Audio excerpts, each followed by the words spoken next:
Assalamualaikum warahmatullahi wabarakatuh. Di sini saya Giulia Selasari dari Ekonomi Syariah 5.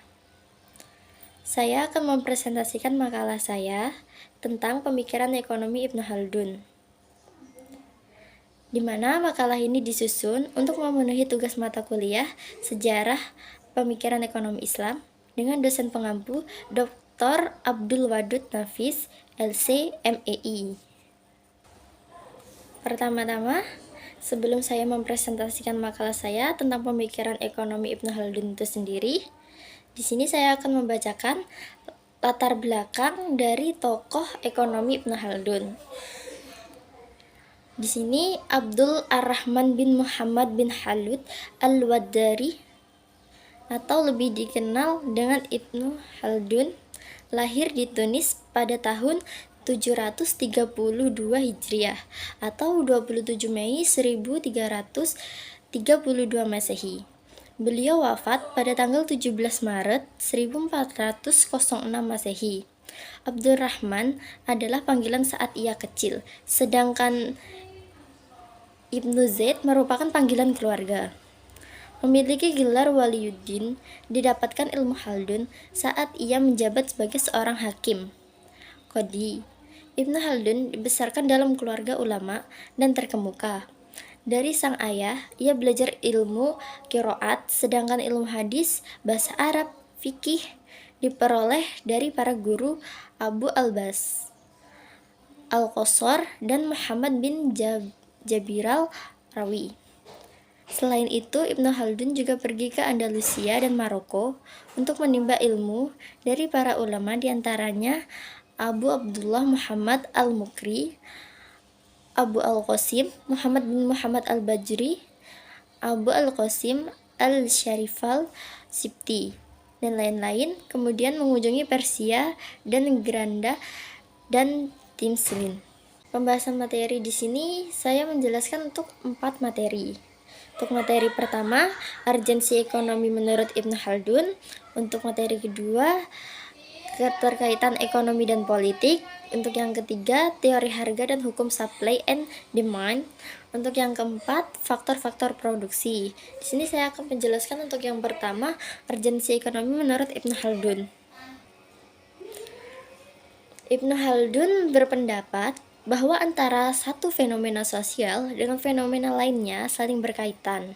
Fenomena-fenomena ekonomis memainkan peran penting dalam perkembangan kebudayaan dan mempunyai dampak yang besar atas eksistensi negara, daulah, dan perkembangannya.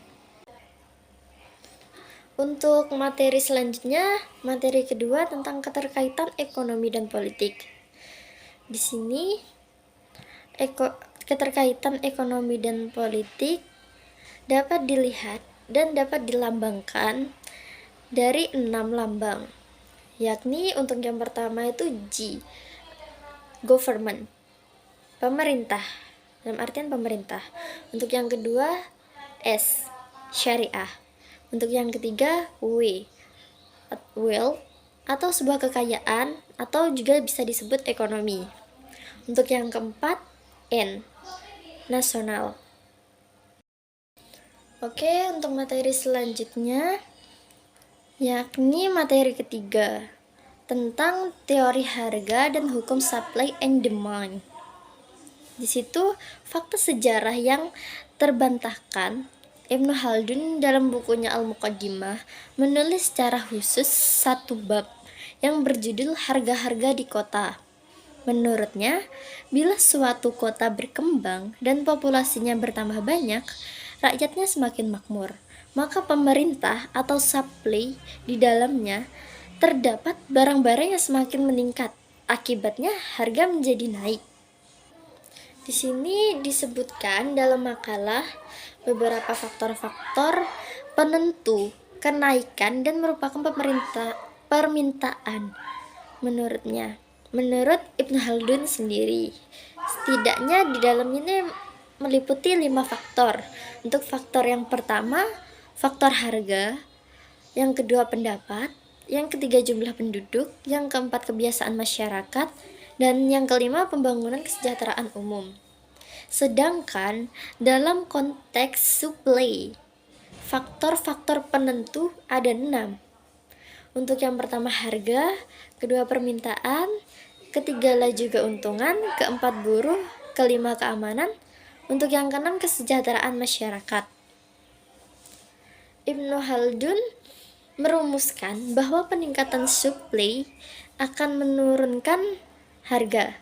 Sebaliknya, jika penurunan penawaran akan menaikkan harga. Ibnu Khaldun sebagai dijelaskan Amar Krepra menyatakan bahwa harga-harga yang terlalu rendah akan merugikan pengrajin dan pedagang, sehingga akan mendorong mereka keluar dari pasar. Sebaliknya, harga-harga yang tinggi akan merugikan konsumen. Oleh karena itu, harga-harga yang moderat antara kedua ekstrim tersebut merupakan titik keseimbangan yang diinginkan. Karena hal itu tidak sengaja memberikan tingkat keuntungan secara sosial dapat diterima oleh pedagang, melainkan itu akan membersihkan pasar dan mendorong penjualan, dan pada gilirannya akan menimbulkan keuntungan dan kemakmuran yang besar. Dan di sini itu penjelasan akan rumusan-rumusan dari Ibnu Khaldun sendiri tentang teori supply dan demand. Untuk materi yang terakhir, materi keempat, yakni tentang faktor-faktor produksi. Faktor-faktor produksi menurut Ibnu Khaldun ada 3, yaitu alam, pekerjaan, dan modal. Untuk yang pertama, alam merupakan sumber daya yang membekali manusia berupa materi yang ada kalanya dapat dipergunakan secara langsung dan setelah ia olah. Kata Ibnu Khaldun sendiri dalam uraiannya tentang dampak alam atas produksi penghidupan ialah mencari dan mendapatkan jalan untuk keperluan hidup. Jalan ini bisa didapat ada kalanya dengan kekerasan terhadap orang lain, sesuai dengan hukum kebiasaan yang berlaku. Dan cara ini terkenal dengan nama penetapan pajak dan cukai, yang biasa disebut dalam negara kita bea cukai. Nah, di situ juga ada atau biasa diperoleh dalam penangkapan binatang-binatang buas dan membunuh lautan di daratan, suatu jalan hidupnya yang terkenal dengan nama berburu. Ini adalah faktor yang berkaitan tentang alam. Intinya masih alami. Di situ itu memiliki faktor-faktor produksi antara berburu juga pajak yang sifatnya itu memaksa seseorang. Untuk yang kedua, yakni sebuah pekerjaan. Ini adalah faktor kedua, yaitu hal ini diuraikan di muka dalam pembahasan tentang teori nilai. Namun di sini perlu ditambahkan bahwa faktor ini merupakan faktor utama yang melebihi kedua faktor lainnya, antara faktor alam tadi dan juga faktor modal.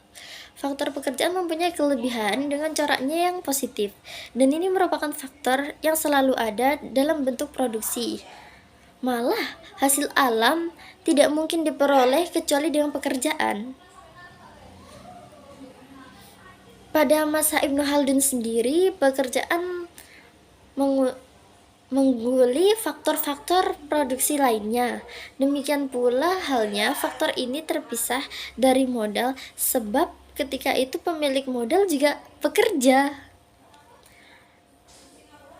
Jadi faktor tertinggi ya faktor pekerja, karena di situ juga faktor alam di dalamnya terkait tentang pemilik itu juga modal, yaitu modal bekerja, pekerjaan, modal tenaga juga modal usaha. Di situ dijelaskan untuk faktor yang kedua yakni faktor pekerja. Untuk yang terakhir yakni modal. Faktor modal. Yakni dalam sebuah pekerjaan tentu kita tidak mengandalkan hanya badan kita, hanya tenaga kita. Di situ juga perlu yang namanya modal, investasi.